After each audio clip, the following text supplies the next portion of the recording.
உச்சநீதிமன்றம் இன்று ஒரு உத்தரவை வழங்கியிருக்கிறது. காவிரி விவகாரத்தில் வருகின்ற அக்டோபர் 1 6 வரை 6000 கன அடி தண்ணீர் தமிழகத்திற்கு திறந்துவிட வேண்டும் என்கின்ற ஒரு உத்தரவை வழங்கியிருக்கிறது. இது தொடர்பான கூடுதல் தகவல்களை எமது செய்தியாளர் சலீம் வழங்க கேட்டோம். மேலும் இது பற்றி தன்னுடைய கருத்துக்களை பதிவு செய்வதற்காக விவசாயிகள் சங்க தலைவர் திரு நல்லசாமி அவர்கள் நம்முடைய தொலைபேசி வாயிலாக இருக்கிறார். அவரிடத்தில் பேசலாம். வணக்கம் திரு நல்லசாமி. உச்சநீதிமன்றம் இந்த காவிரி விவகாரத்தில் 6 நாட்களுக்கு தமிழகத்திற்கு தினம் 6000 கன அடி தண்ணீர் திறக்க வேண்டும் என்றும் 3 நாட்களுக்குள் காவிரி மேலாண்மை வாரியத்தை அமைக்க வேண்டும் என்கின்ற ஒரு உத்தரவை பிறப்பித்திருக்கிறது. இது குறித்து உங்களுடைய கருத்து திரு நல்லசாமி. இந்த 2 உத்தரவுகளையும் நாங்கள் வரவேற்கின்றோம். ஒரு நல்ல நேரத்தில் ஒரு நல்ல உத்தரவை உச்சநீதிமன்றம் பிறப்பித்திருக்கின்றது. ஆக 6ஆம் தேதிக்குள் 3 TMC தண்ணீரை தமிழ்நாட்டுக்கு கர்நாடகம் விட வேண்டும். 6ஆம் தேதி மறுபடியும் உத்தரவு பிறப்பதற்குண்டான வாய்ப்பு இருக்கின்றது. 4ஆம் தேதிக்குள் காவிரி மேலாண்மை வாரியத்தை ஏற்படுத்தி இங்கே இருக்கின்ற ஒவ்வொரு மாநிலத்தில் இருக்கக்கூடிய நீர் நிலைகளை நீர்த்தேக்கங்களில் இருக்கக்கூடிய நீர் இருப்பை பொறுத்து ஒரு கணக்கு கொடுக்க வேண்டும். அந்த அடிப்படையில் உச்சநீதிமன்றம் ஒரு நல்ல முடிவு எடுக்கும் என்ற நம்பிக்கை எங்களுக்கு இருக்கின்றது.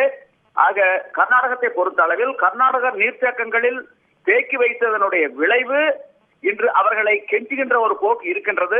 எங்களை பொறுத்த அளவில் அன்றாடம் தினந்தோறும் வரக்கூடிய தண்ணீரில் தமிழ்நாட்டுக்கு எவ்வளவு கர்நாடகத்துக்கு எவ்வளவு என துல்லியமாக மேலாண்மை வாரியம் கணக்கிட்டு தமிழ்நாட்டுக்கு உண்டான தண்ணீரை கர்நாடக நீர்த்தேக்கங்களில் தேக்கக்கூடாது, காவிரியில் விட்டுவிட வேண்டும். அது மேட்டூர் அணையில் தான் தேங்க வேண்டும். கர்நாடகத்துக்கு உண்டான தண்ணீரை மட்டும் ஹேமாவதி, ஹேரங்கி, கபினி, KRS போன்ற அணைகளில் தேக்கி அவர்கள் பாசனம் செய்து கொள்ள வேண்டும். நடப்பு பாசன பருவத்தில் அவர்களுடைய அணையில் தண்ணீர் இருந்ததனுடைய விளைவு ஒரு போகம் சாகுபடி செய்து விட்டார்கள். ஆக தமிழ்நாட்டுக்கு கொடுப்பதற்கு மறுக்கின்றார்கள். குடிநீருக்கு கூட போதாது என சொல்லுகின்றார்கள். ஆக அவர்கள் ஒரு போகம் பாய்த்து விட்டார்கள். ஆக சாகுபடி அறுவடைக்கு வந்து விட்டது.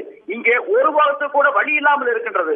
இதையெல்லாம் கருத்தில் கொண்டு வரக்கூடிய காலங்களில் மாதாந்திர அடிப்படையில் ஜூன் மாதம் 10, ஜூலை 34, ஆகஸ்ட் 50, செப்டம்பர் 40 என்ற அடிப்படையில் நீர் வழங்குவதற்கு மாறாக ஒவ்வொரு நாளும் கர்நாடகாவில் காவிரியில் வரக்கூடிய நீரை துல்லியமாக கணக்கிட்டு தமிழ்நாட்டுக்கு எவ்வளவு கர்நாடகத்துக்கு எவ்வளவு என மேலாண்மை வாரியம் பங்கிட்டு தமிழ்நாட்டுக்கு உண்டான தண்ணீரில் ஒரு சொட்டு கூட கர்நாடக நீர்த்தேக்கங்களில் தேக்கி வைக்க கூடாது. அந்த தண்ணீர் முழுவதும் மேட்டூர் அணையில் தான் தேக்கி வைக்கப்பட வேண்டும். இப்படிப்பட்ட ஒரு நிலைப்பாட்டை முடிவை எடுத்தால் இது ஒரு பிரச்சனை இல்லாத ஒரு தீர்வாக இருக்கும்.